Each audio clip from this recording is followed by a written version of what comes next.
Assalomu alaykum va rahmatullohi va barakatuh. Hammangizlar birodarlar, jonilar sog'mi?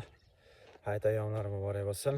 Barchalarga makki ezgu maqsadlar, orzularlar bo'lsa, eng afzal, eng xayrlisini bersin Alloh. Sport bilan 100 kun challenge'imizda 12-kunidamiz.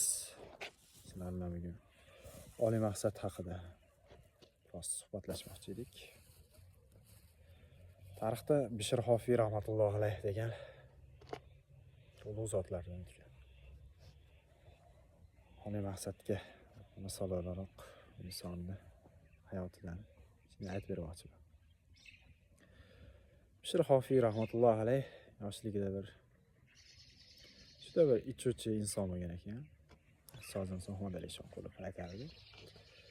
Kunlarda birida har kungidek ichib olib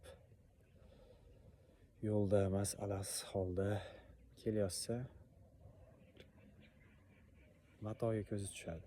Yerda yomg'ir yog'ayotgan bo'ladi. Qarasa kalima-i shahodat yozilgan mato.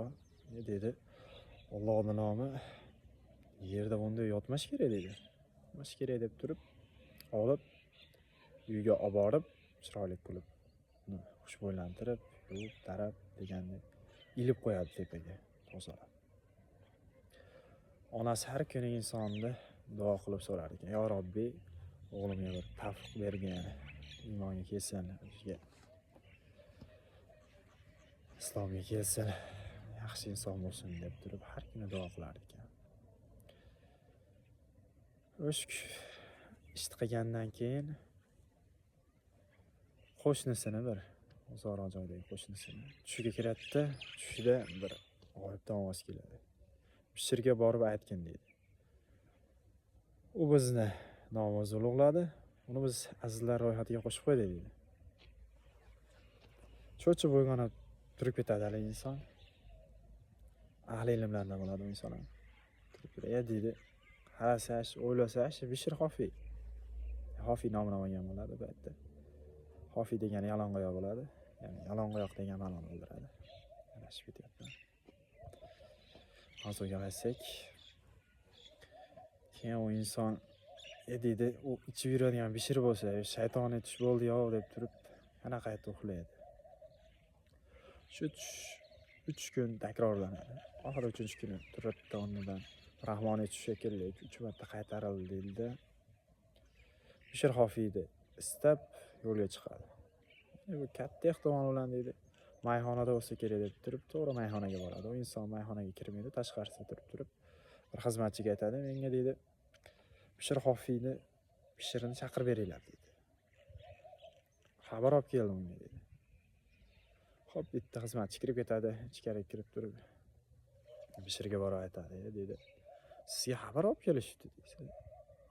Chiqmaydi-da, kimdan xabar olib kelibdi? So'rab kirchi deydi. Chiqadi tashqariga.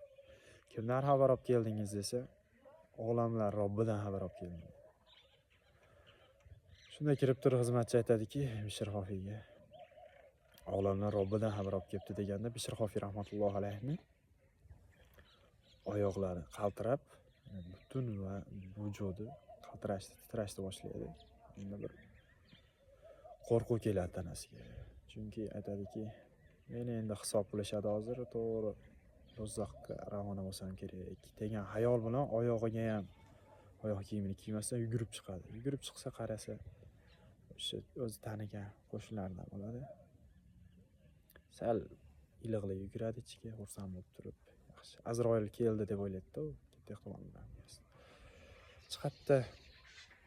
Keyin haligi inson aytadi: "Kimdan xabar olib keldingiz desa, olamlar Robbidan.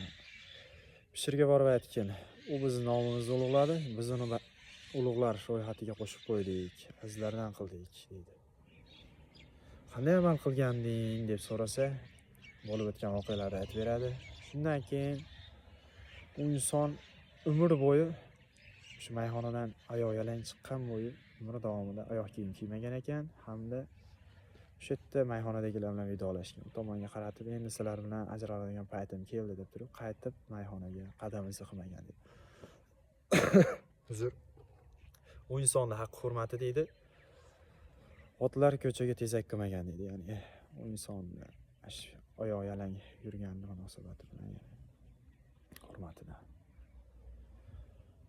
Bu inson keyin olamdan o'tadi deydi. Fariddin Attorning Tafsiratul Avliyo kitobida keltiriladi deyishadi ustozlar. Dediki, bu inson olamdan o'tgandan keyin so'raydi, bir inson tushiga kiradida, tushida so'raydiki, Robbing senga qanday muomala qildi? Bishir desa aytadiki, Robbim menga aytdiki deydi, dunyodalik payting sendan-da yaxshi ko'radigan bandam yo'q edi deb aytadi. Ya'ni oliy maqsadimiz shu bo'ladi. Oliy maqsad ya'ni Allohning rizoligini olish bo'ladi. Endi men Bishr Xofiy rahmatullohi alayhni darajatini bildinglar. Imom G'azoliy rahmatullohi alayhning Uylanish odobi kitobida o'qigandim. Bu kitobda keltiriladiki, Bishr Xofiyning darajatini bilib oldinglar. Endi Bishr Xofiy rahmatullohi alayhdan so'rashadi deydi. Sizdan ham darajati ulug'roq inson bormi deydi. Bishr Xofiy rahmatullohi alayh biroz sukut saqlaydi. Aytadi, ha bor deydi. Kim desa, uylanganlar deydi. Ya'ni uylanib turib Allohning amriga, payg'ambarimiz Muhammad sallallohu alayhi vasallam sunnatiga muvofiq hayot kechirganlar. Bishr Xofiy rahmatullohi alayhning ham darajatidan yuqori bo'lar ekan. Sog' bo'linglar, omon bo'linglar. Shuni aytmoqchi edim. Assalomu alaykum va rahmatullohi va barakatuh.